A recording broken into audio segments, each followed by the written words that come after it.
Good afternoon, everyone. I hope you had a nice lunch. And thank you for being here, though there was very nice weather outside, and you choose to be here in the policy panel. We appreciate your time and effort.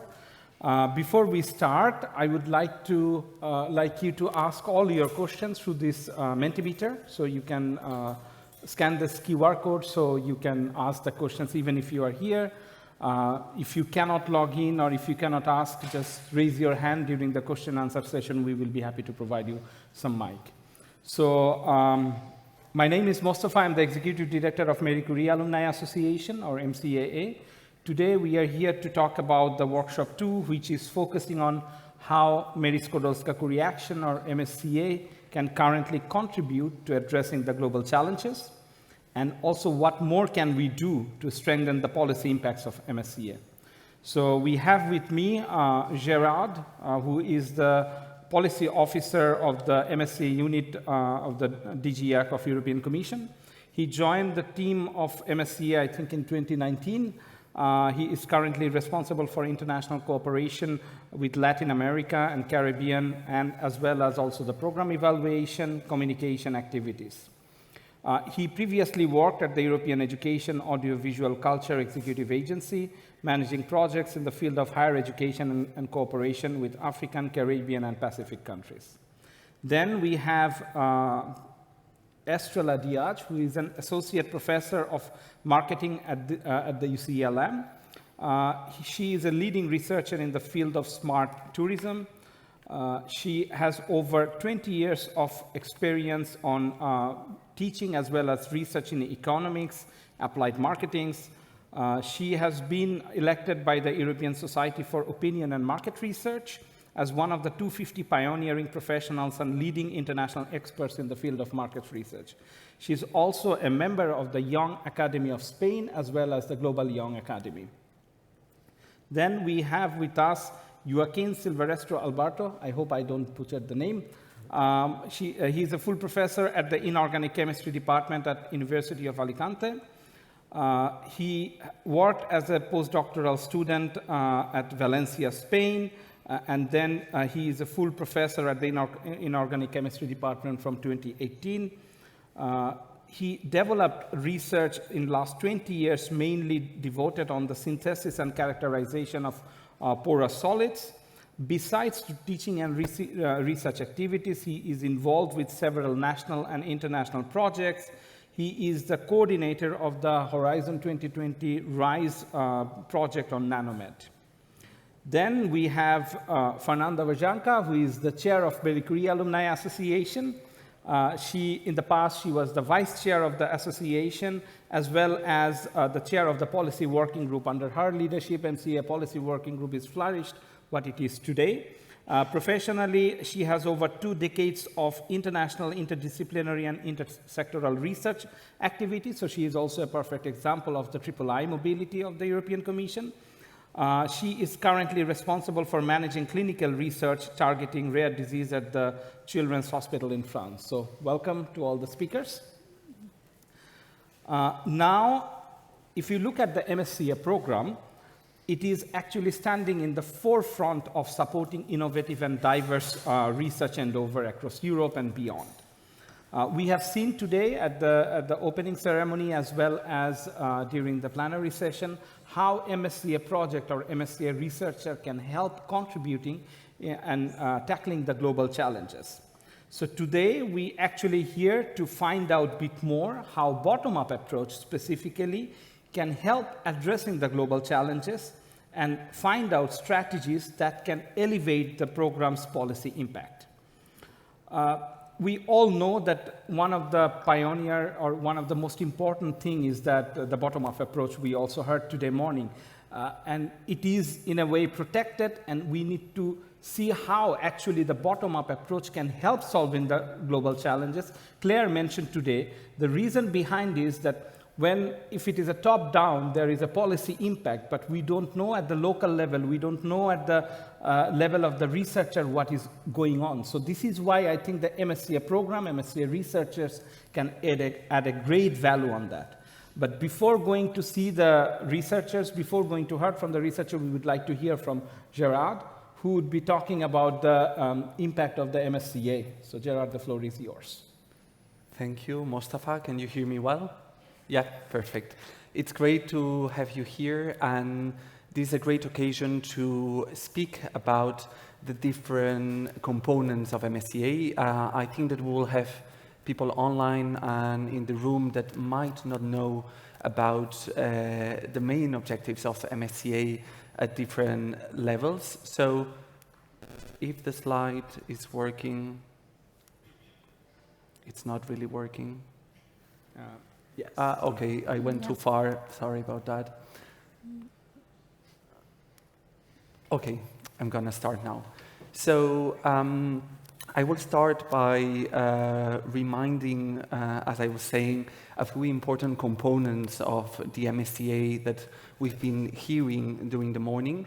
And today I will be speaking notably about the international dimension of the MSCA, how MSCA is a global program that aims at bringing together different researchers from across the world and tackling challenges by enhancing these opportunities to exchange, to train, and develop the career of researchers, and also how these can contribute to creating better research with better outputs that tackle European priorities, but also global ones.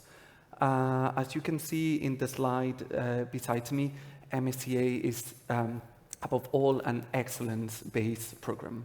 So that's important because we are speaking a lot about the definition of excellence and what excellence is. And to us, excellence encompasses so many things, but among them also open science, and inside open science also science engagement, meaning that for us it's important, really important, that researchers go outside of the lab, communicate their research, and are in touch with different sorts of audiences, among them policymakers. Also, MSCA is a program that values international cooperation, as I was saying, because we believe that by bringing researchers across the world and also giving them the chance to see other research practices, or how other things are done in other parts of the world, they will create much better research to tackle different challenges and also create better impact. Also, something very important, and sorry for those that know already, but one of the core objectives of MSCA is to develop this human capital that will be able, so these researchers that will be able to detect, that know, the priorities on the ground and how they can bring them further and create research outputs that can effectively tackle them. And also something important is that, and I will not speak about that, is that MSCA creates also these connections for researchers to step out of the lab and cooperate with a non-academic sector and also with teams in other disciplines, which is, of course, a core aspect of this capacity of eventually tackling global challenges.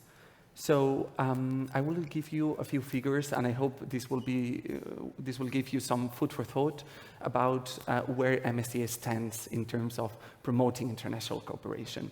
From the figures you can see on the screen, it seems that MSCA is indeed a very international program that fosters this exchange of ideas, innovations, and also that is helping to translate this research into concrete outputs with participation of different countries and sectors. But we also know that MSCA is a bottom-up program.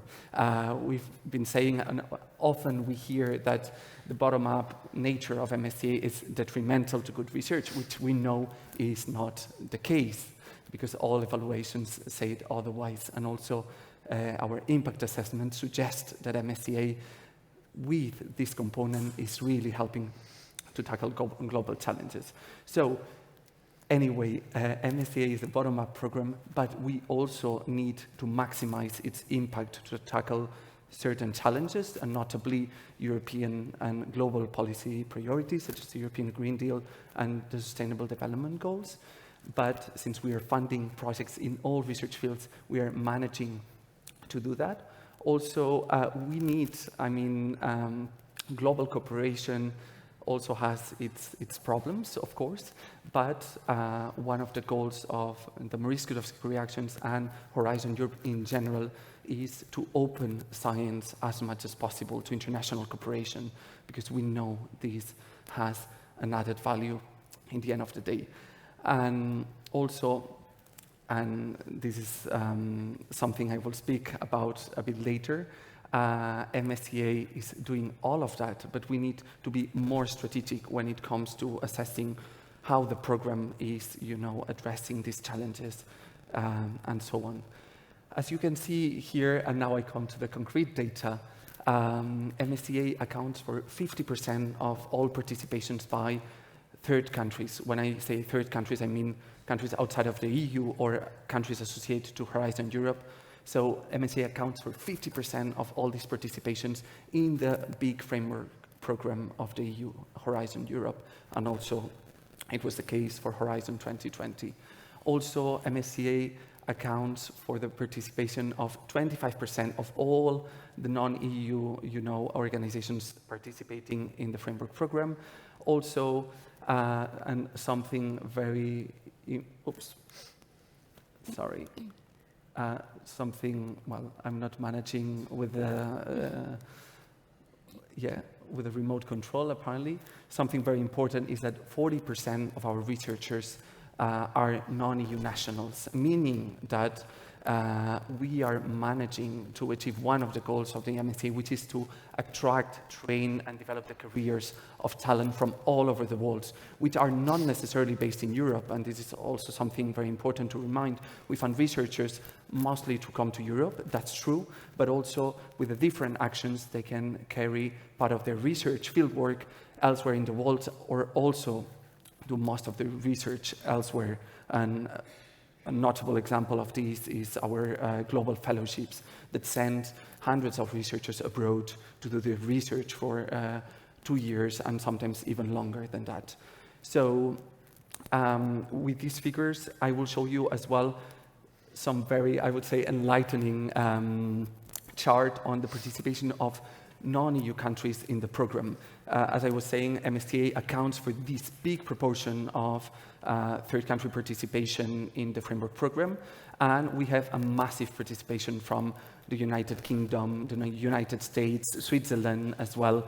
Well, United Kingdom and Switzerland hopefully will, we know for the United Kingdom, but hopefully they will join the framework program very soon. But here you can see some, they are still considered as third countries, but also we have a great participation by countries such as Australia, Canada, China, Argentina, Japan, Brazil, and Chile. These are our major participants in the program, and with the exception of the, I would say, first three, the others participate especially in our staff exchanges action. This is our funding scheme, that promotes cooperation worldwide, is our most international action, and we'll hear about some concrete examples afterwards, but is also the action where we see a high innovation component, and also these projects are having a big impact. Recently, we saw in a study that we published, I think it was in July 2023, that, for instance, RISE projects, staff exchanges projects, account for 40% of the patents produced by MSCA projects, meaning that there's a massive pool, of innovation and outputs out there that are being produced not only by EU countries, but also in their cooperation with countries worldwide. And also a nice figure that was recorded in this report is that 80% of the countries participating, 80% of the participation by developing countries are also done through this scheme.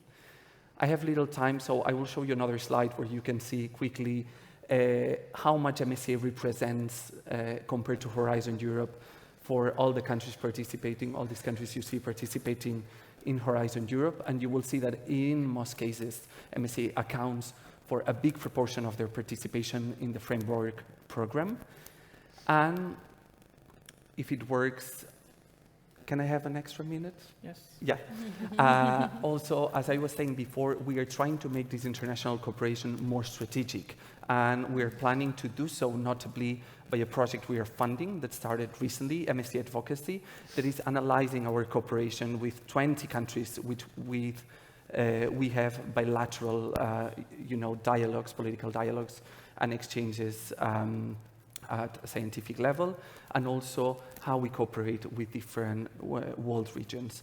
Also, this project will focus on specific areas that are a priority for these countries, and also in those areas that are of common interest. Again, MSCA is a bottom-up program, but we can contribute, to all these challenges that these countries are aiming to address with their, cooperation with the EU. And finally, not yet, thank you. Okay, no sorry worries. About that.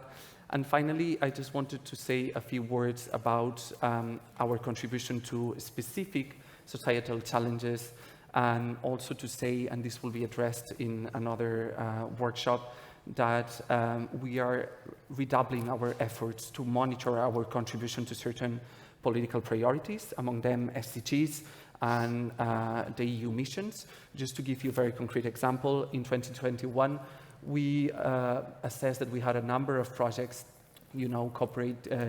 addressing specific EU missions.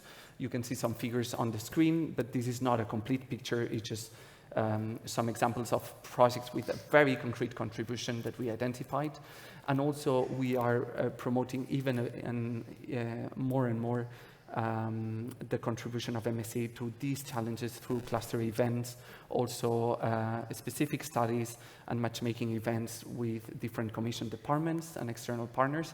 And also, very soon, we are planning to launch a feedback to policy project that will map this contribution of MSCA to different priority areas. Also, make projects cooperate to create joint training for our researchers, and also to exploit better the results that they eventually produce through the projects we fund. I'm already very late, so I'm going to leave it there. And thank you for listening. Yeah. Thank you very much, Gerard, especially showing us the number. This is not only important that MSCA is driving the bottom-up approach for different topics, but also we need to remember the number you showed. This is quite impressive in the fact that there are researchers coming from non-EU and going back. So this is also a tool for diplomacy, as well as contributing or establishing collaboration with the non-European partners. So certainly. I think this is one of the unique advantages of MSCA. So now I would give the floor to Estrella for her presentation. Thank you, Mustafa. Good afternoon, everyone. Thank you, Mustafa, for your kind presentation.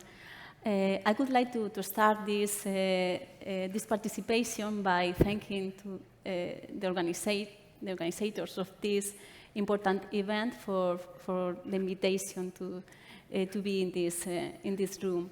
The main purpose of this presentation is to envisage the smart tourism role in addressing local challenges with the Marie Curie project, Smart Tourism. The Marie Curie project, Smart Tourism, was a 3-year Marie Curie Global Fellowship with the University of Castilla-La Mancha as the beneficiary institution. During this project,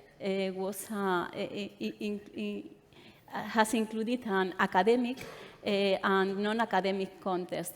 Specifically, I was developing this project for 2 years at San Diego State University in the United States. And during my return year in Europe, I was doing a secondment at the European Travel Commission. The European Travel Commission is an European institution that promotes Europe as a destination to third countries. I included academic and non-academic contests in order to gain more knowledge and more experiences in different contexts, in order to apply this experience to my research and to my teaching. This project was multidisciplinary, including different aspects as marketing, tourism, and technologies mainly. The main objectives of this project was firstly to determine the main consequences of a smart tourism experience when visiting a destination. It is illustrated in the model 1 that we'll see in the next slide. The second objective of smart tourism was to analyze the effect of smart technology infusion and organizational mindfulness by tourism-related small and medium-sized organizations on the effect of on organizational variables. The findings that I obtained from these two objectives helped me to design the guidelines for destination in order to increase the smartness and the competitiveness of these destinations. This project was developed in two contexts, the United States and Europe, and this project is aligned to two Horizon 2020 cross-cutting priorities, specifically the new forms of innovativeness in small and medium-sized organizations and the digital empowerment of users. In this slide, you can see the two models that I use in this project. The first one, the model 1, from the consumer's perspective, and the model 2 from an organizational point of view. Specifically in the following slides, we will try to give answer to the following question. How has smart tourism contributed to addressing global challenges, always considering our regional perspective? Firstly, this project, Smart Tourism, try to offer different benefits to society, including the different sustainable development objectives provided to specific destinations. Some of the benefits that I try to provide to the destinations were the revaluation of the destination, the increasing of competitiveness, the process efficiency, sustainable development, the quality of stay and quality of life or well-being of the residents of the destinations, and the economy dynamization of the territory. In order to, from this project, I gained training and knowledge enough to assess and support to different destinations in order to increase their competitiveness. If we analyze a global context, one practical result of this project was my participation in a pilot project funded by European Commission entitled Smart Tourism Destinations. During this project, I was coaching to 48 destinations in Europe together with other 9 independent experts. If we focus the context of the practical use of this project, I would like to provide the results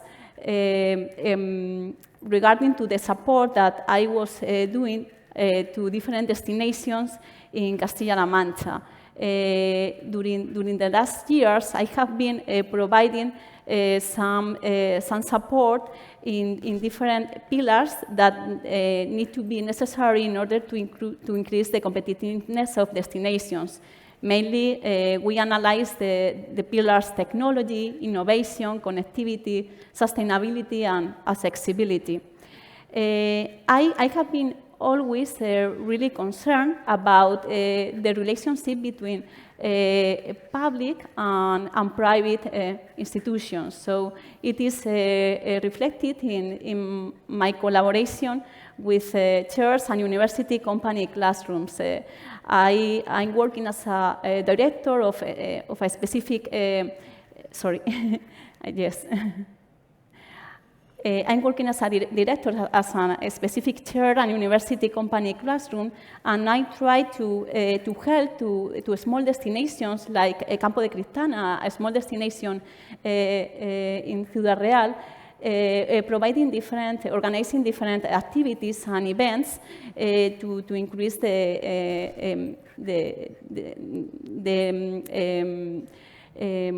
sustainability and the different aspects, economic aspects in this destination. Also, I have been initiated the creation of a network of chairs and university company classrooms of smart tourism destinations in Spain. During this project, I have been really concerned about the importance to help to small businesses. The training and the training that I obtained from this research, I try to apply it to provide different initiatives in order to improve the process of the different hotels in order to increase the smartness that these hotels include. Also, I'm collaborating in order to provide different initiatives to improve the competencies that the hotel industry need to include in order to be more effective. And I have always considered the importance of the participation in public policies. The training that I received from this project have been applied in terms of sustainability and technology in order to help the different politicians to make knowledge-based decisions. So these are the main initiatives, specific initiatives that I try to include in order to tackle the local challenges that we can find in our society. Thank you so much for your attention. Thank you very much. Now, in view of the time, we will move to Joaquin. Okay. So good afternoon, everybody. I would like to thank also the organizing committee for giving us the opportunity to participate in this nice event, because I think it's really nice because we get new questions that we never thought about, no? And I think it's good for the scientists to change the mentality and to have all these questions that we will discuss in later, no? As you can see on the screen, I was coordinating one of these RISE projects, which was called Nanoporous and Nanostructured Materials for Medical Applications. So there was a project where we were involving, at that time there were 7 European members countries. Then we had 2 associated countries, which was Ukraine and Moldavia. And then we had a 3rd country, which is Kazakhstan. So in principle, it was a 4-year project, but then we had to stop because of the COVID. Then we stopped because of the war with Ukraine and Russia. And at the end, we have to stop it. And I want to show this slide because just to show you that the beginning of the story, it was facing 2 regional problems, no? In one side, we had Ukraine. You know that in 1986, they had the Chernobyl accident. So due to the explosion of the reactor, they had a tremendous contamination by radioactive species. And we are talking about contamination in the air, in the water, in the plants, also in the animal soil, and of course the humans, they were also contaminated, no? And the second partner that we were involved in there, Kazakhstan, they have a region which was used by the Soviet Union to test nuclear bombs, no? So we have a similar situation. We have regions which are quite isolated. where we have this radioactive contamination. And that was the beginning of our story, no? Facing two regional problems, we wanted to develop a project that you will see later that has a huge impact worldwide, no? Okay, so the beginning, or the objective at the beginning of the project was to develop nanoporous materials, and I put here at the bottom an example. We want to develop materials where we have millions of cavities, and the idea was to apply them in two different things. We wanted to remove these radioisotopes, so we wanted to remove these balls that you can see on the screen, so those are isotopes that they are radioactive, but at the same time we wanted to apply them in human body. So when you assimilate these radioisotopes in your body is reacting and you are producing toxins and reactive oxygen species. So you are making organic molecules that they are really bad for your health. And we wanted to develop materials that they were able to be biocompatible and at the same time to tackle the two problems, to remove the source of the radiation and to remove the consequences of the radiation. So that was the beginning of this story. And of course, one of the beautiful things about the Marie Curie actions is that you need to involve, and you can do it, experts from a huge number of fields. I mean, we need experts from material science to develop the materials. We need engineers. We need people from cell biology, from radiation, from pharmacology. So that was our multidisciplinary approach to develop and to give an answer, a solution for this specific problem. At the end of the project, we managed to make composite materials. So we were combining two materials. As you can see on the screen, one was called activated carbon, which is quite common because we have it in the filters at home. And we had another one, which is a pectin, which you can see on the screen. This is just coming from biomass. So combining the two materials, we were able to make tablets that they were able to tackle the double problem. We were able to remove the radioisotopes, which are species that are in your body and they are immediately releasing radiation. And we were able also to solve or to mitigate the side effect, to remove from your body these reactive oxygen species that they are dangerous for your health. So at the end, as I say, we made these tablets which were biocompatible and they were able to do the two processes in only one single tablet. This is an example. One of the companies that we had in the consortium is Technologica. They are from Ukraine, and they are already selling these pectins. So they are commercially available, and as I say, you can take them after lunch or dinner, and they are helping you to remove specific components, like, for instance, these radioactive species. So this is extremely significant, as I say, for Ukraine and Kazakhstan, because they have this contamination with these radioactive species. The question now is, how important is this type of project? No? So as you can see here, by this project, we were able to make an impact in 7 of the sustainable and development goals of the United Nations, no? Because we were working with poverty, with clean sanitation, clean water, with, I cannot see the climate action. So we were able to impact in 7 of them by developing this bottom-up approach. And now the question is, okay, we were starting in a regional problem. How much is the impact of the project at a large scale, no? And I think the answer is very simple, no? Nowadays we have a very important international instability. We have the war in Ukraine with Russia, and we have also the conflict in between Israel and Palestine. In all these international conflicts, at the end, we are using chemical weapons and sometimes also nuclear weapons. So we are producing a lot of radioactive contamination, and this is affecting, as you can see here, the population. No? At the end, you have to realize that in these places, there is people living that they will take, just by drinking the water or by taking the food, they will take this contamination in their bodies. No? So this type of materials that we develop, they can provide a solution to these side effects, because we will be able to mitigate either the source of the contamination or the side effects that they produce in human body. We also, we have open questions for the future. No? You know that nowadays when you have cancer, you are going to the hospital, you are exposed to advanced irradiation techniques.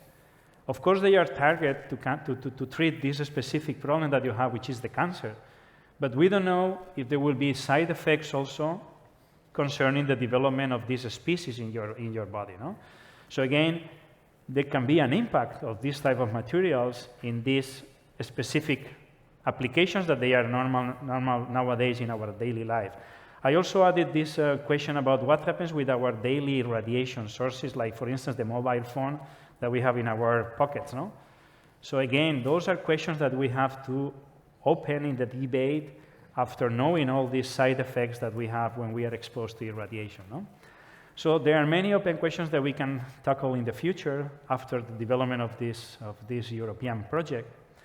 And just to show you also the impact at the regional level, no? We were really happy because we managed to publish in the newspaper of the European Commission about the problem of the irradiation and how we can propose measures to mitigate the side effects. And also I put two beautiful moments in the project. One was our colleagues in Slovakia. They participated in Chemolandia, which was an event mainly for Ukrainian refugees. So they were able to show them about the progress in this nanomet project. And also in Alicante, where I'm coming from, we have one of the most prestigious awards is coming from one of the newspapers there, which is called Información. So last year we received the award, well, it was this year, we received the award to the project because there was a high sensitivity in the society, in this case in Alicante, about the impact of the work that we were doing. At the end, as I say, we are starting from the bottom problem, a regional problem, and we are developing something that has an international impact, no? And this is mainly what I wanted to share with you today.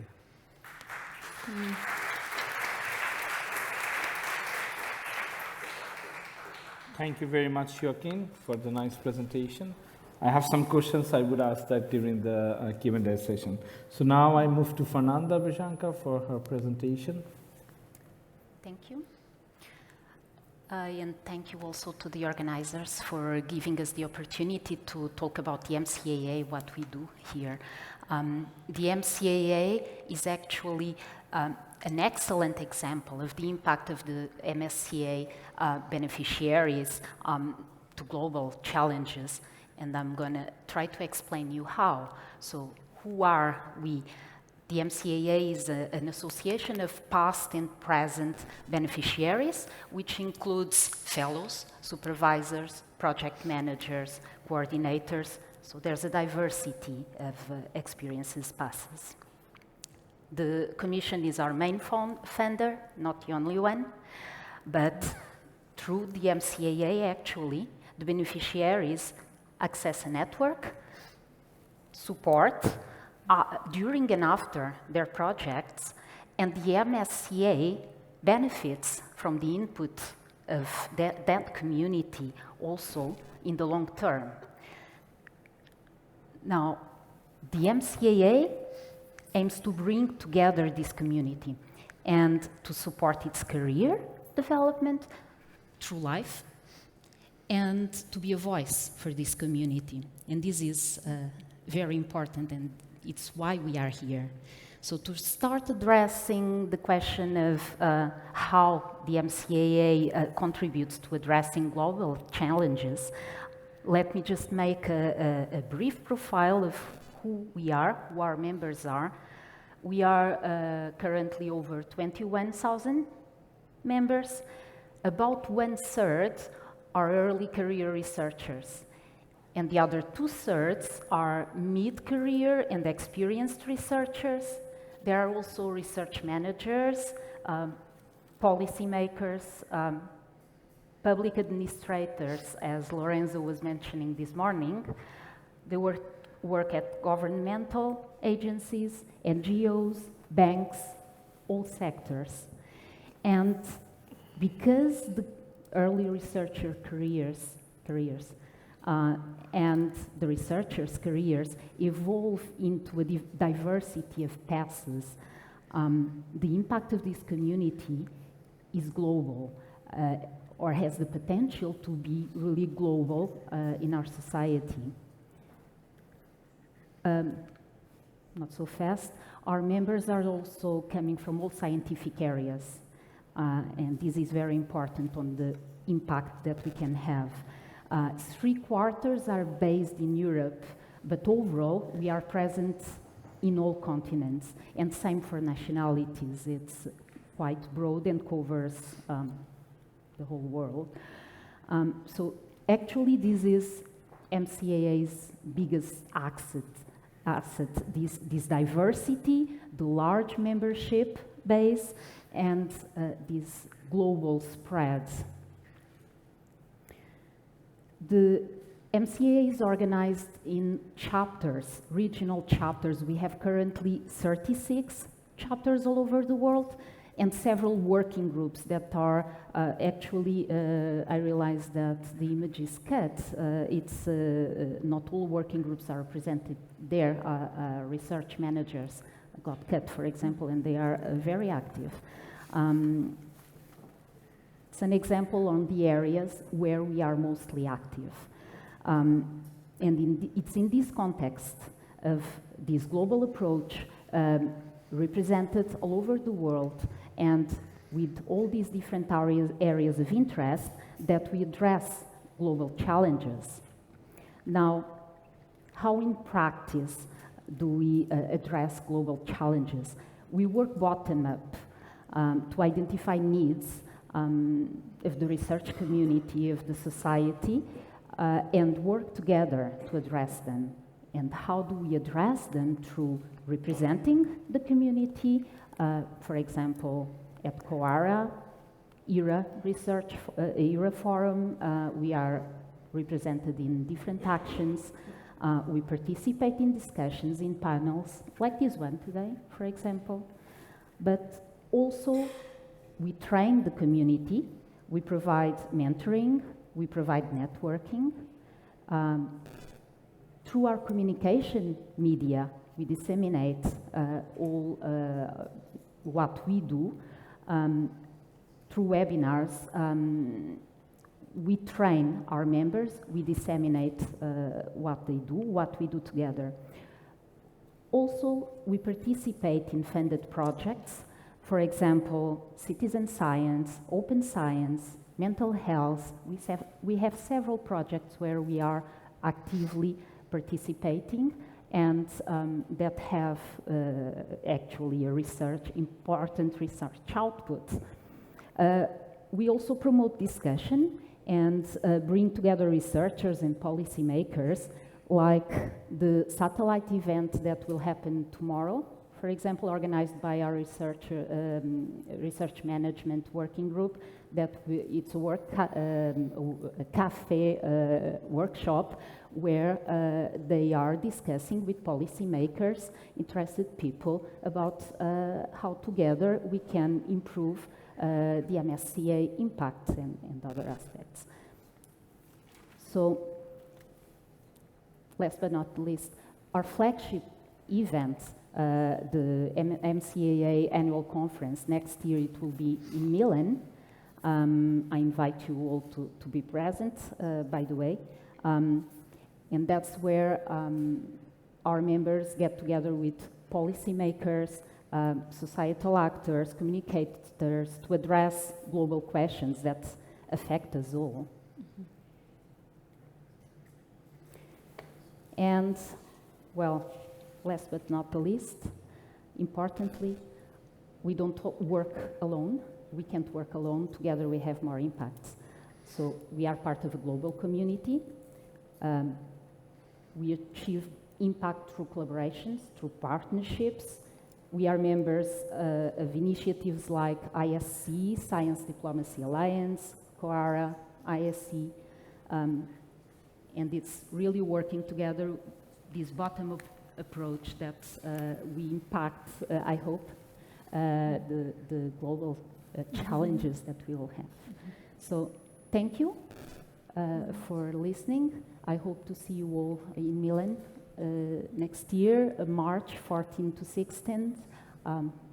Your agendas, and hope to have the opportunity to talk with you there. Thank you.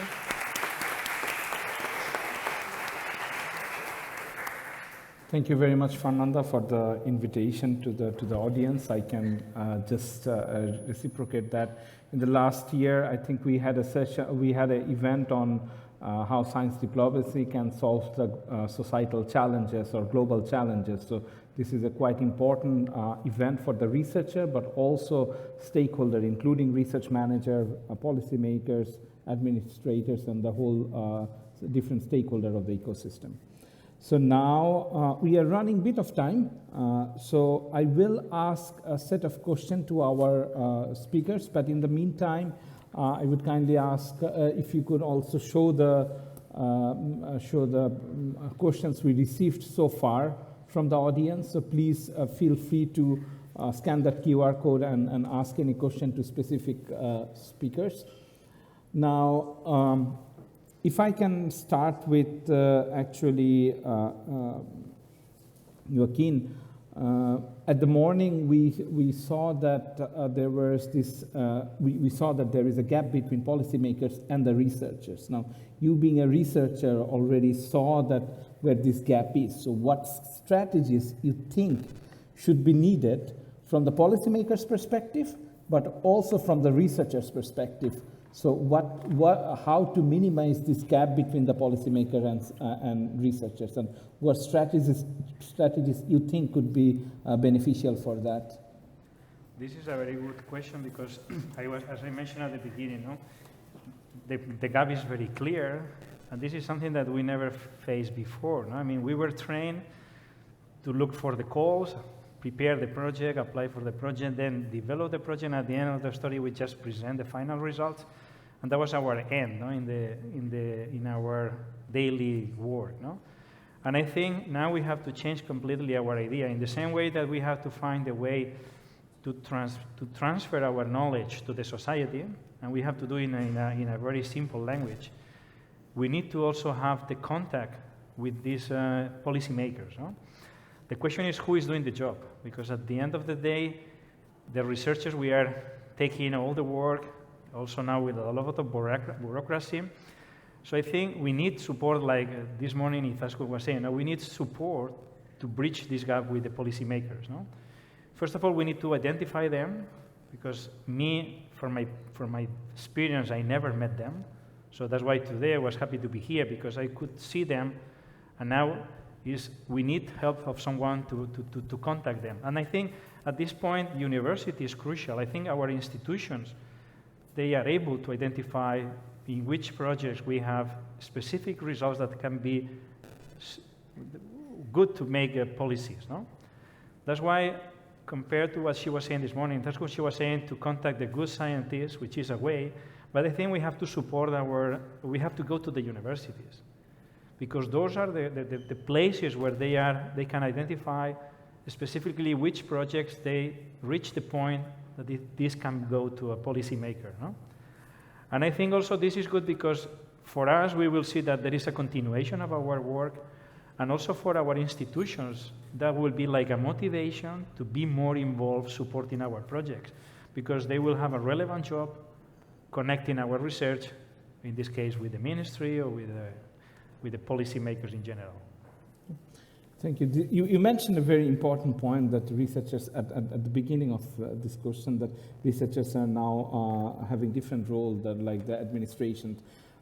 In some cases, there are alternatives, and there are, in MCA as well as in different stakeholders, there is this debate that researchers now asked to be contributing policy making, on science diplomacy, on science communication, writing grant, so when they will do research. So this is the reason there is actually the support system.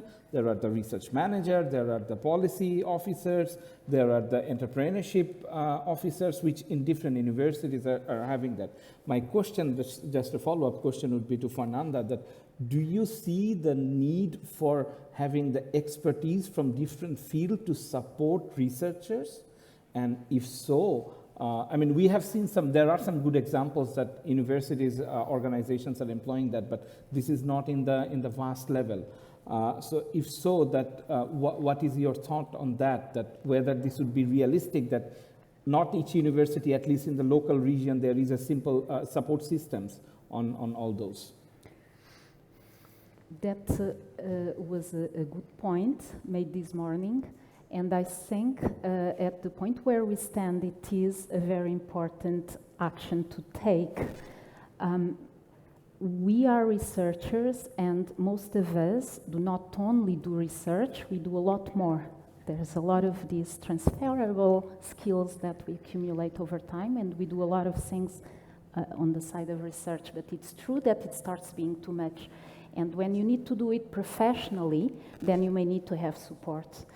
And that aspect of putting also the responsibility on the institutions to help the researchers in this sense to translate their research to the policymakers, that is paramount, because not all researchers will be able to do it, and most of researchers would have something to say.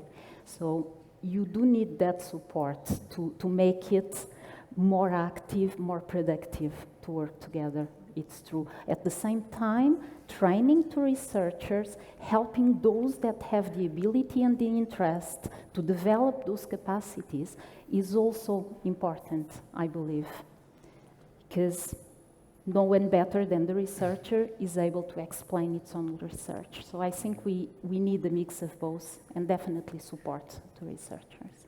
And definitely recognizing that effort of researchers in the research assessment. So thank you, Fernanda. You mentioned about the training. I would just take from that, and when we talk about training, what are the core skills and competencies which an MSCA researchers need to ensure that they are addressing the key challenges? It's not only the researcher, there is this little bit of policy impact of that. So my question would be that to Estrella, what's your thought on this? I think that the research experience is really important to have a profound knowledge in your field, and also I think the critical thinking. I mean, in order to have the capacity to critically evaluate the existing knowledge or the different the identification of different gaps that you can find in your field. I think it's really important the data analysis in order to collect data, analyze this data, provide insights from this analysis. Collaboration always is really important between researchers and between the private and public institutions, and also definitely I think the adaptability to the environment, to the environment, to the changing environment is crucial in order to provide recommendations and to be and to try to provide solutions to the society. Maybe just a follow-up question on this, because at the morning we saw about the importance of the teamwork, even in the research assessment and charter on code. Do you think that, I mean, in the current, or not the current, in the past, researchers are used to work in a silos, right? So being involved in a team, as well as being involved in different network, like you yourself are involved with Young Academy of Spain, as well as you are an MCA member and a Global Young Academy member. Do you think that this external network helps you to give a broader perspective? It's what are the challenges and how to solve those? Definitely, because when you are involved with different cultures, I think you can open your mind. You can see different perspectives in order to analyze a specific problem. In fact, I try to collaborate with researchers from different countries, Europe, Middle East, United States, in order to have these different perspectives to tackle a specific issue. It's very important. Thank you. Please feel free to jump in if you would like to comment on any of this. The discussion should be interactive. I do have a question for Gerard specifically, that We saw Joaquin just mentioned that there are challenges for researchers to get involved, but from the MSCA point of view, what are the current challenges and limitations in terms of the policy impact on a global scale? And how do you think that this should be addressed?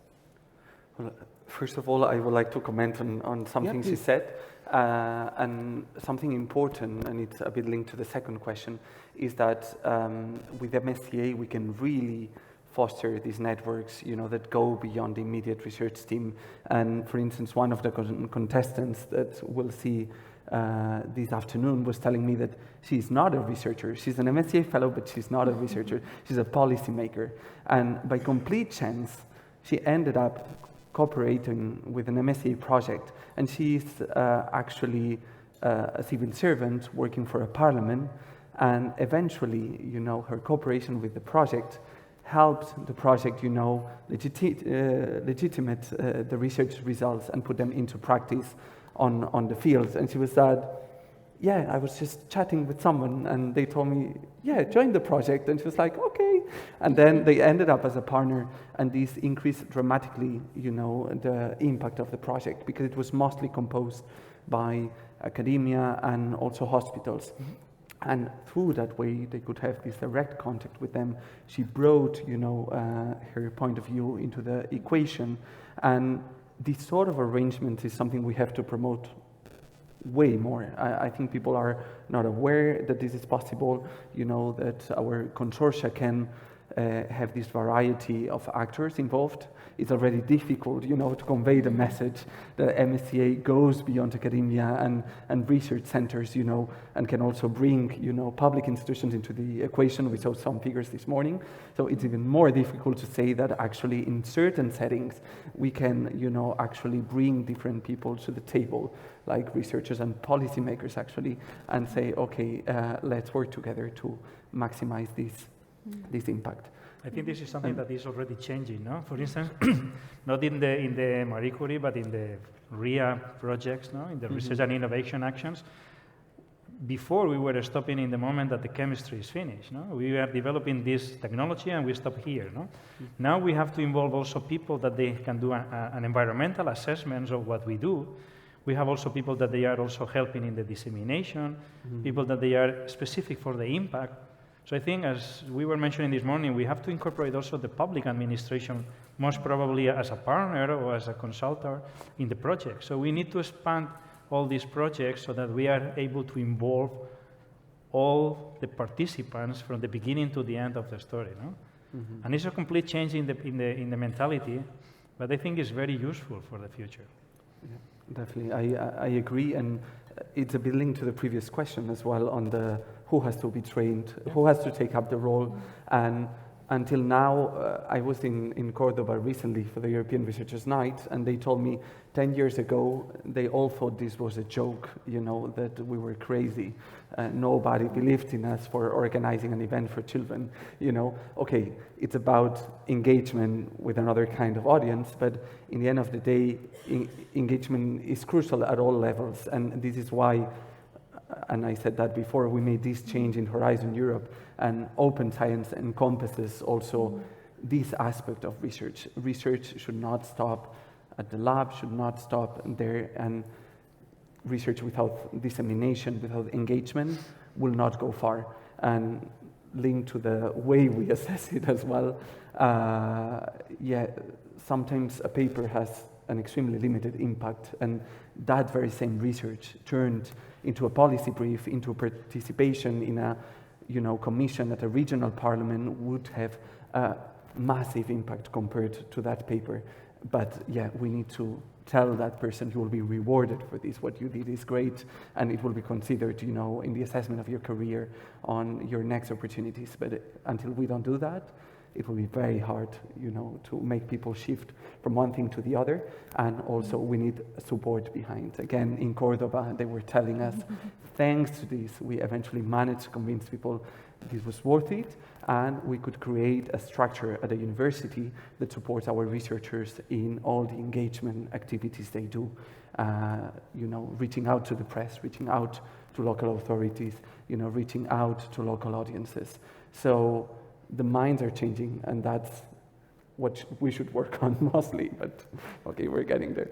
If you look at the impact, it's not only the tackling the challenges, it's also ensuring that the next generation of the researcher are interested on STEM education. So that has a much bigger and broader impact in that sense. I mean, from MCAA, we are involved with the European Citizen Science Project, as well as one of our board members actually showed a nice play in Cordoba at the MCAA conference last year. So we showed that impact at the first hand, that the people are getting more interested, and then hopefully, I mean, this is a different point of discussion when we talk about the policy impact, hopefully that will help getting more fund for the MSCA researchers, and hopefully there will not be cut from the MSCA project in the next framework program. I think Fernanda wanted to mention one point. Yes. We were talking about the challenges of the MSCA, and I think that one of the challenges is to transfer this set of best practices. We were talking about the assessment that was pioneered, actually, open science and all that. It's difficult for the MSCA to transpose these best practices to the national level, because there's no level of action at the national level. And that's where the MCAA has a potential to impact, because we have local chapters literally everywhere, and we can bring these issues bottom up, and not only we can, but we do. There are several examples. For example, in Italy, the example of the Global Fellowship, the Global Fellows, that thanks to the push from our members, were allowed to enter a tenure track on the returning phase, and this was thanks to this activism that starts from our local chapters, local members. So I think we have a good cooperation here and continuation of the MSCA actions, then at the national level.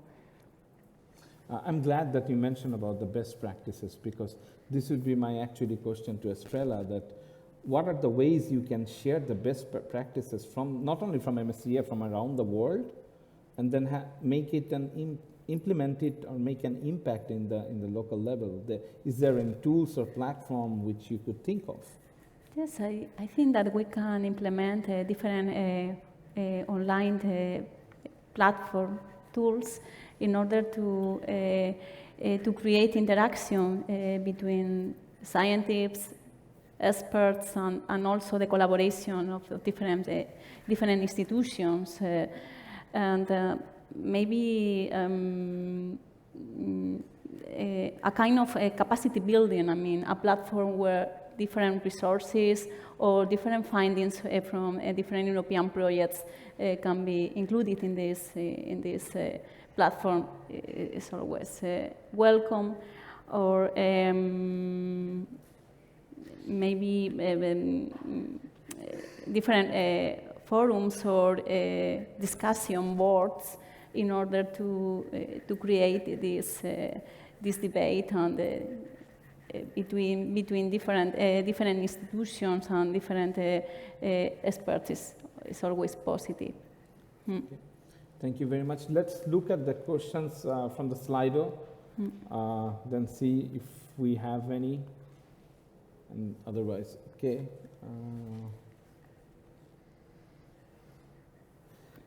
I think the question is for Gerard.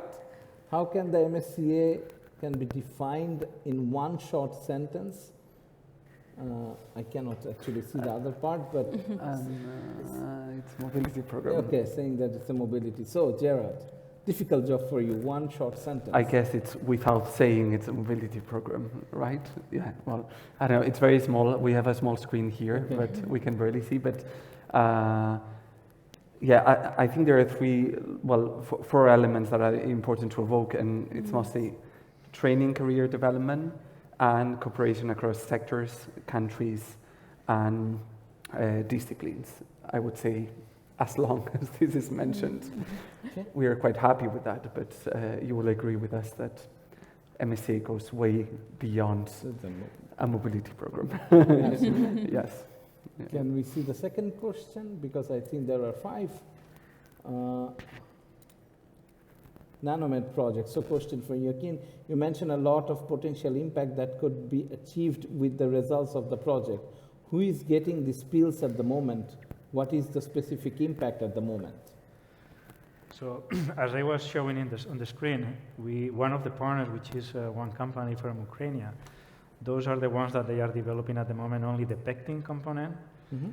So they are selling this, as far as I know, in Ukraine and some, I think also in Russia. And is complemented with vitamins and is working quite okay for the removal of these radioactive species. No? In the project, we were also developing the combined composite with activated carbon. The problem is that both components, they were mainly developed in Ukraine, and then there was the war arriving. So we were planning to go to certifying bodies with the final pill. But then, as I say, everything stopped. Many of the researchers, they also left the country. And then we have to stop with the project. So this is something that we need to continue in the future. No? Yeah. Good. Thank you. The next question, please. So what will be the most important topics for MSCA in the future? So this is interesting because I would like to get a bit more view, not only from you, but also from the panelists on that, because we all are associated in the past or present with the MSCA project. So what would be your view first? I will start with Fernanda then. It's a difficult one because the MSCA, by definition, works bottom-up. So, as Claire was saying this morning, imposing topics maybe is not the way to go. Of course, if you take it more overall, what should the MSCA itself focus on? I would say, on a selfish perspective, focus on the fellows, on the MCAA, focus on promoting this continuation of the fellows. Actually, the fellows and the beneficiaries, they are supported over 1 to 3 years by the MSCA. They are supported by the MCAA throughout their life. We are a continuation of the support that the MSCA gives to fellows, and working together on this perspective, how we can together even improve this support, giving and taking back is important, I think. So basically what you are saying is that once the fellowship ends, it ends at one point of time, then MCAA is actually, even a current fellow can become a member, but then MCAA take, in a way, basically address some of the challenges faced by the researcher, and MCAA should be equipped with more necessary resources. So that is one of the feedback, Gerard, for you from Fernanda. Then I would like to ask Joaquin, what would be your view on this? I agree that this is a very difficult question. I would say the other way. I mean, it's important that the thematic is open, because I always made the comparison with the other type of projects where you have a specific thematic. Usually these projects, they are more developed to help Europe to reach this specific target. The good point about the Marie Curie is that as we have more freedom in terms of topic, sometimes you identify problems which are not inside Europe, they are in the surrounding countries. So let's say that we don't face them every day, but at the end, if this problem is bigger, Europe is suffering from them. And our project is an example. I mean, we don't have radioactive contamination or huge radioactive contamination in Europe, but we have countries around that in case, as I say, there is an accident, we will suffer it also. So I think this is the most important point, in my opinion, for the Marie Curie. This open topic gives us the opportunity to identify these regional problems. and to make these consortiums to solve or to give an answer to this specific problem. So that's why I think it's important not to have specific topics. Yeah. That's a really good point. Estrella? From my side, I think that the most important topics in the future of Marie Curie actions should address the societal challenges. I think that technology must be in the different projects, climate change and the different inequalities in the society. I think that these topics will be relevant in the future. Yeah, I could answer just by saying whatever the research and innovation community decides, because there's not more than that. But I'm going to say that I would change the question and say that whatever stems from the research our projects are doing. And we have to see, for sure, there will be some topics more prominent than others, and climate change comes to mind. I mean, it's the #1 thing for all of us, but we need to increase our efforts to bring together these projects contributing to certain topics, make them network, train them, give them resources to make their research more visible, to ensure a transition from MSCA to other funding schemes, to national support. And at the same time, we have to remember that research and innovation is not a prerogative of the European Union. So what we do comes on top of member states' action. And we need more money. So, yeah, that's the important thing. But yes, we need to increase the efforts to make those topics, in which our projects are working, more visible, and bring these researchers, give them some means to increase their voice and impact. So, yeah, okay. Thank you. If I may just add 2 cents here, not only for the topics, but as a program. I mean, if you look at the overall, as you said, it's not only mobility program, it's beyond that. And in some sense, MSCA is really an ideal program. Mm-hmm. Of course, it needs to deal with adaptation, change in academia, change in the research ecosystem.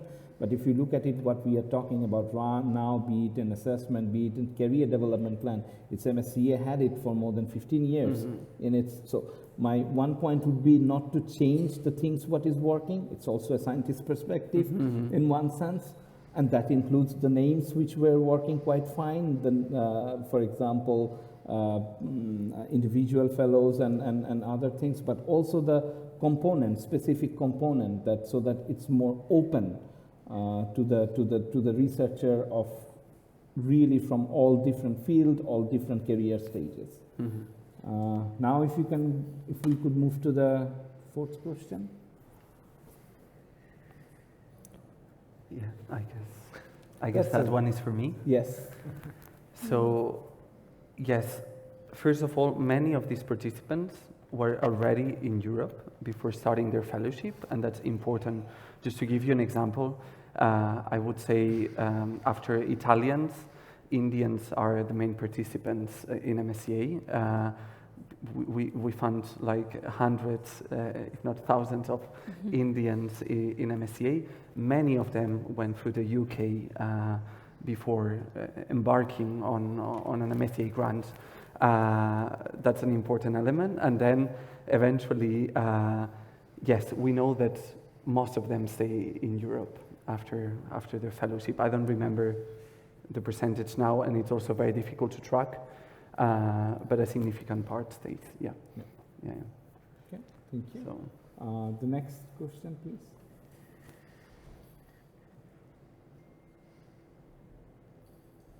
Comment, no need for professional training in soft skills for the researchers if they have support from their institutions. I would disagree, if I may, because it's not only while they are in that institution doing that research, it's for the future, it's for their career development. A great proportion of early career researchers do not stay in academia, and so developing soft skills training is important. Now there has to be a balance. It can't be all training in soft skills and overwhelming the researchers, especially at an early career stage. Okay. Yeah, I don't agree either. Yeah, exactly. I mean, we know that the situation varies enormously from one university to the other, from one team to the other, and you might have that supervisor that tells you, yeah, again, engagement is just bullshit, it's not worth it, but if we can tell that specific person, you committed to this in this grant, you have to do it, then hopefully, okay, he or she will change his mind, and then we'll make things move a bit, so, yeah. Yeah, absolutely. I mean, there is no debate on this, the need of training, especially the transferable skills training for researcher at even all career stage, actually. But yeah, so the next one is, how do you see the role of EC in connecting researchers and policymakers after the project ends? I think there was a brief topic from Joaquin or someone was talking about it. Yeah, anyone wants to jump in? Estrella? Yeah. Personally, I believe that the European Commission should follow up the researcher after the project. I have tried to be connected with the European Commission and the different activities of the European Commission by my own principles and the way I work, but I think it's necessary an additional connection from the European Commission, from the institution after the project. Thank you. I think if we compare the projects that we have at national level and European level, no, the multidisciplinarity is 100% in the European projects. So I think the European Commission is the one that has to start helping us to connect with these policymakers, no? Because it makes more sense in these specific projects where we have, as I say, this multidisciplinarity, because at the end of the day, the impact is much higher compared to our national project where we are mainly working either alone or with some colleagues, but we don't have this big infrastructure that we have in the European. So I think, in my opinion, the European Commission has to be the one that has to initiate what we are missing at the moment, which is this connection with the policymakers. Thank you. Then we have a new question. Are public institutions or officers ready to participate in EU R&I projects? That's an interesting question. May I add something Yes, to Joaquin's? I mentioned this very briefly before, but in the last years, despite our limited means, because we have limited means for the follow-up after the projects, we've been making an effort to bring projects in different topics that were interesting to us together to the table, and this includes running, ended projects, and we organized a series of cluster events in fields that are interesting for the Commission and for current policies. That's true, such as cancer, artificial intelligence. We had another one on oceans and water as well, and one on the Green Deal, and also on industrial doctorates, so cooperation with non-academic sector through our doctoral programs. So we've been trying with that at least to create another occasion after the projects end for networking, you know, for potential cooperation to submit new projects as well, not necessarily in MSCA, and often these cluster events included the participation of other Commission departments that are funding also research in other areas. But certainly this needs to be amplified. But again, yes, to our regret, we have limited means for this. But yeah, hopefully we'll be able to organize more in the future. Yeah. I think this morning Lorenzo, he was mentioning something very important. No, we as a scientist, we know how to apply for projects. We know how to write the papers. For instance, with the Marie Curie, with this intersectorial mobility, that was extremely good for us because we could see science from the industrial point of view. And he was pointing out also the immobility with the public administration. At my age, I will be extremely happy if I can do it in the future, because that will be like the missing point in my career, and I think the same for the young scientist. So I think if I have to give a final answer, I will say this is the most important at the moment for me. if we can also involve this public administration for us to go there and the same way around, so that we can learn from each other, no? I mean, not in Europe yet, but this is what MCAA is basically vocal for quite some time, to have a similar, because at the morning, Lorenzo mentioned SSS Fellowship, and I know a lot about that, and we have in the science diplomacy arena, if you look at it, there are great politicians or even actually bureaucrats went from the SSS Fellowship. So it's really, really a program which is helped to, in a way, develop both scientists and policymakers. So I think we do not have a complete replication of that program. However, I mean, I'm just thinking out loud, basically, if you look at it, in principle, MSCA could be one of them.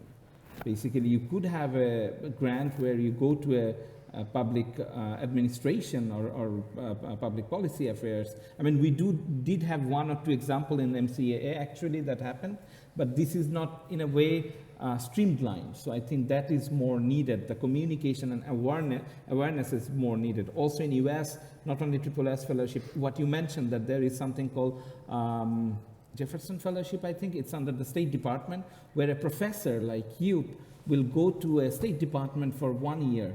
And then the person can, that's the most important thing, the person can go back to academia. That's important, but he or she will have basically a temporary placement in State Department to advise on matters which are related with that. So I think this is really, really important. The bridge between the public office as well as with the researcher. I think we took all the questions, but I just wanted to ask, yes, Martha. So can we have a mic here? Here, Martha. If I may, in the meantime, at the national level, you have some initiatives like that. Yes. In several countries. Yes. Maybe in not Spain, at actually, European. they had this initiative a couple of years ago, Yes. where early career researchers were going to Spanish embassies Yes. outside, and I'm not sure if this is still running, but yeah, Martha. Hi, thanks a lot. I'm Marta Agostinho. I'm from EU Life Alliance of Independent Research Institutes in the life sciences across Europe. Thanks for the discussion. I have two comments that maybe if you could comment back, it would be nice. So, regarding what you said, Mustafa, and I think I really loved hearing you saying that what you need now in your career is to go to public administration and deal. And I'm thinking, this is so needed, but what we need also is not to burden Marie Sklodowska-Curie budget with this. We need budget partnership from other parts of the European and national budget to support this, because what I'm thinking is, what do we need from the politicians and or policymakers? They also need to do their part in this. It cannot be only just for scientists, because we are doing this for the society, not for ourselves. My first comment. If I'm allowed another comment. My second comment is more internal, like internal to the scientific community, and I was reflecting in your initial discussion, and I think there are two models. I mean, science is complex and is no longer an individual activity. We have the support model, where there is scientists and then support people around, but we could have the collaborative model. We have the scientist, but the scientific community is not only made of scientists purely doing science, but there is a lot of actors that maybe were also scientists themselves or not. But it's a collaborative effort. It's not a support. These two models are different and they have different challenges and advantages. But if we are talking about triple and quadruple helix, I think we should be talking about collaborative and not support. Very good point, Martha. Anyone wants to reflect on that? I mean, in my case, when I was talking about this mobility to the public administration, I was thinking more in the way that we need to know the other side, so that it's much more easy for us to communicate. But what we have to avoid is that at the end everything is going back to the researcher, because our agenda is already full. Yeah. So I was thinking more about it will be useful for me if I can stay a couple of weeks there so that I can learn from the other side. And then my communication with this collaborative person in between the policymaker or the administration and our side, at least I will be able to understand much more easily the language. But of course, we need this collaborative network, because if not, at the end, everything is just on the same person. No? Yes, if I may, when I work with the different stakeholders, when I work with organizations or destinations, or even public institutions, I have been speaking about support, but I also receive the feedback from these stakeholders. So in this case, I think we can create a collaboration between us in order to offer different recommendations, they for me and I for them, for these actors. But I see your point and I agree. Okay. Thank you. Yeah, and maybe to complement again, the current funding schemes can be used for that. I mean, and this is one of the reasons also why we introduced the possibility of doing a placement at the end of our fellowships. Those 6 months can be used to spend some time at industry. So, sorry for those that might not know, in our fellowships we give the possibility of funding 6 additional months of fellowship if the researcher does a placement in outside of academia, and that's a possibility. Of course, it has to be foreseen from the onset of the project, but researchers can spend time in the public administration as well, or some other organization. It doesn't need to be a company or an SME. No, definitely not. And also other schemes such as staff exchanges can be used for that eventually. So, we have 3 more minutes, or a bit more than 3 more minutes, before we go to the closing part or closing statement from the speaker. I have one quick question to ask. Anyone can answer that. It's we talked about the global impact, but what concrete action, or it could be action, it could be networking, you could take at the local level, which could have a global impact? Maybe Fernanda, quickly. Well, there's plenty. What we do with our working groups, our chapters, especially in this case on the context of the question, our chapters, is brought bottom up, and it spreads in the community also. So often we end up by developing bigger projects based on local initiatives.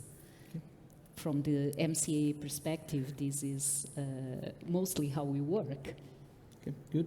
So now we are at the very end. So I would like to ask each of the speaker, what is the one thing, not multiple things, one thing you can take away from here, or you can actually, you have a recommendation for the policymaker?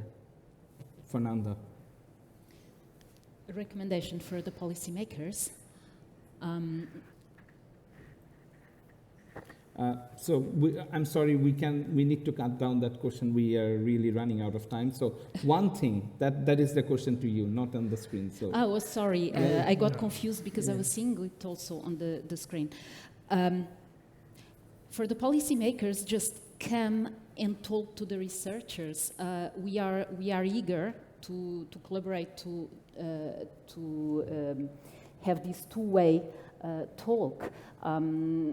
To the beneficiaries of MSCA that are not members, I would strongly recommend to join us. We offer this platform to allow to interact with policymakers. So it's this recommendation of the communication that we are promoting and that we are eager to continue. So your thing. What I will tell them is that we don't have to be afraid of each other, no? Because I think we can help each other a lot. I always put the example, in Spain, some years ago, we had a gap with the industry. And we were always thinking, can we help them? When you go and you visit them, you can see that our knowledge is extremely important for them. So it's extremely clear. Now you have to extrapolate I don't know what I can teach or I can help to the policy makers, but for sure, if we sit on the same table, we will end up with a lot of collaboration. So that will be the message. Thank you very much.